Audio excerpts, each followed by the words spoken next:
Hello, everyone, and welcome to a wonderful day of PChem. So today we're going to be taking our newfound knowledge of trying to determine where a spectroscopic signal occurs and kind of ignoring it, as we're going to actually try and focus a little bit more on the information embedded in the actual shape of the spectroscopic signal itself. So when looking at spectroscopic signals of any variety, one of the key parts of examining them is identifying signal intensity. So, key part of the shape is simply how high it is. So, the height of a signal is largely driven by the probability of a system transitioning between the two states, the initial and the final state. So, for example, for an electronic transition, as determined previously, we can give the probability of the transition occurring given by essentially the electronic transition probability. So this is essentially the overlap of the initial and final state with the interfering photon. Then we have the vibrational overlap, which is described by the Frank-Condon factor. And then finally, we have the spin overlap integral. So this is essentially, are my initial and final states, do they share the same spin? And it's worth noting that not all three of these integrals are equal. Some of these overlaps, well, while they don't technically overlap, they overlap enough to give us a decent enough value. Some are just pretty much strictly treated by a Kronecker delta. They either do or they don't. So, for example, if I'm looking at the vibrational overlaps, so if I have a vibrationally forbidden transition, so this would be things like overtones or any Frank-Condon forbidden transition, these, while technically forbidden, can still have weak transitions, and a forbidden transition will still occur with approximately an order of magnitude weaker intensity than a classically allowed transition. So these transitions can still occur, but they're never going to occur very well. If I have an electronically forbidden transition, so these are going to be things where they're often symmetry forbidden. You may be violating the potential angular momentum rules. These are going to be things where we focused in on not obeying the symmetry rules. These are going to greatly reduce our amplitudes by somewhere between 2 to 5 orders of magnitude. So frequently, you can often see these transitions, but you're often going to have to look for them first, as they're going to be very weak. Now, the final one, and almost most important one here, is going to be spin forbidden transitions. So going from singlet to triplet, doublet to quartet, anytime where my spins change. So any spin forbidden transition you can often find, often only in very specific scenarios, but these typically reduce the order of magnitude of a signal by often 5 orders. So if I have a signal that's, nice, big, and clear, you'll barely see a spin forbidden transition. And again, stars often have to align to bring a lot of these orders of magnitude to the lower levels so that you can see them. So again, this is kind of the the hierarchy of the importance. You can often see a vibrationally forbidden transition. It's harder to see an electronically forbidden transition, though we will spend some time talking about some of these. But a spin forbidden transition almost never occurs. And it's important to realize the importance of these three. Also, in addition to signal intensity, it's often very useful to understand the signal shape of a system. So until now, we've been mostly talking about our spectra almost as if they were perfectly thin spikes in our spectra. Now, we've learned a lot about how these spikes can either be, how we can have additional signals from things like Rothe coupling or overtones or Stokes anti-Stokes. There's lots of things that will generate multiple signals.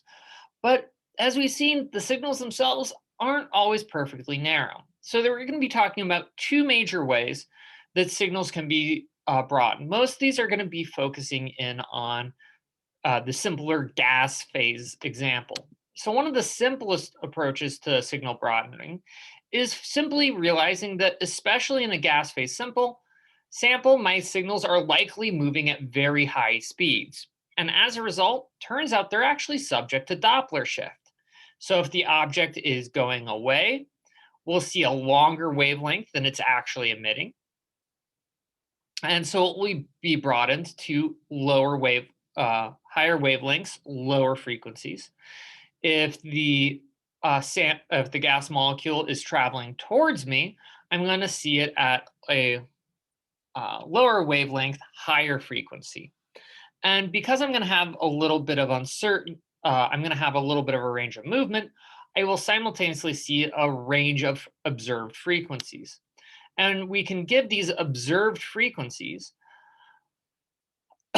based on the original incoming velocity frequency of the molecule and the velocity of the original frequency of the signal, the velocity of the molecule, and then corrected with the speed of light. And it is worth noting that this is going to be a proportional change. However, in order to evaluate what sort of the degree of broadening, we first have to understand what the actual speed of the molecule will be. And so for this, we have to find a good way to treat the molecular movement of a gas phase sample, and then we can use that to estimate peak widths.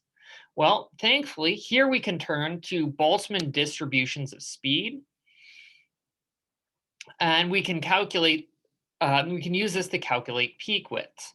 So what we're going to see is the broadening of the peak is actually going to be related to the original frequency of the sample and the temperature of the sample and the mass of the molecule. So one of the biggest things is we're going to see that we should have a broader peak at higher temperatures. Higher temperatures, bigger distribution of speed, more Doppler broadening. And this holds for both frequencies and in the wavelength form. However, one of the other things that is worth noting is that we're going to see this effect more for a higher energy transition, because note that this is all based on where the transition originally occurred.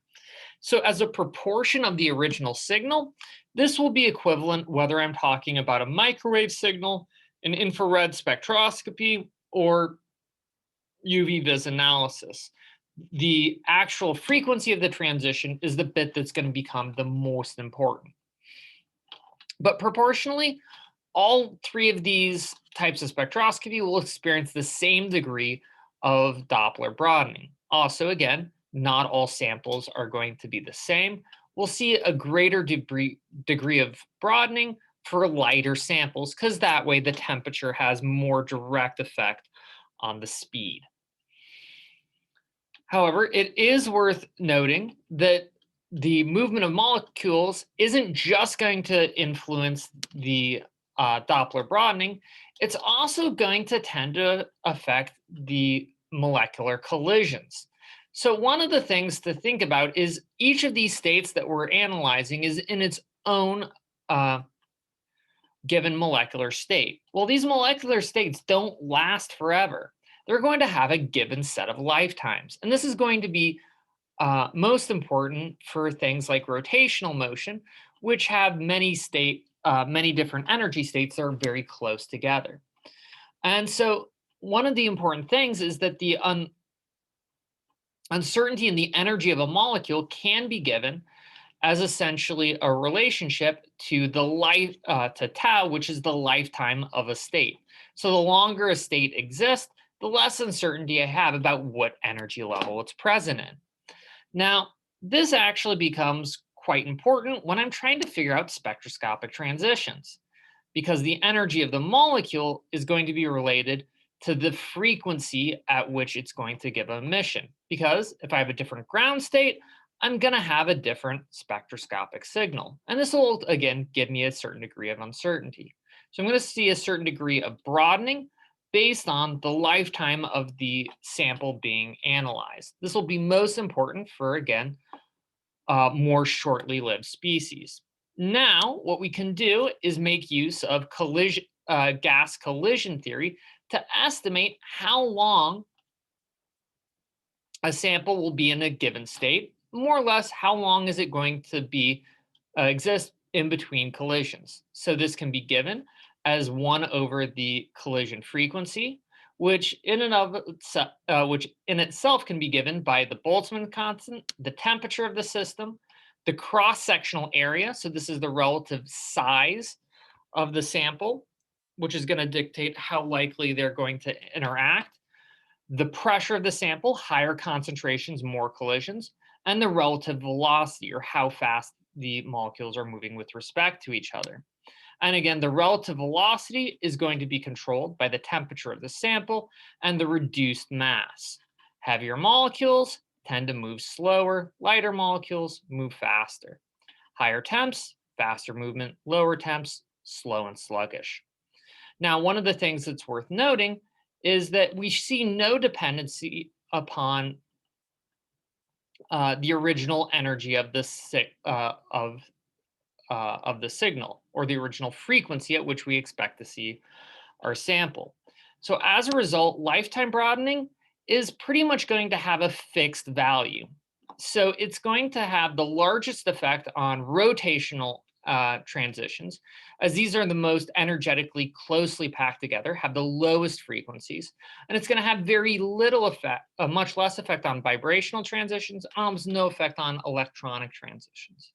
So it's worth noting that some of our effects, like Doppler broadening, are going to affect everybody, and some things, like collision theory, is only going to really affect low energy transitions. So next time, we're going to be trying to take our examination of electronic spectroscopy and bring it away from simple systems like diatomics, where it can quickly calculate a reduced mass, and look more at larger systems and how it can simplify really polyatomic molecules. Until then, take care.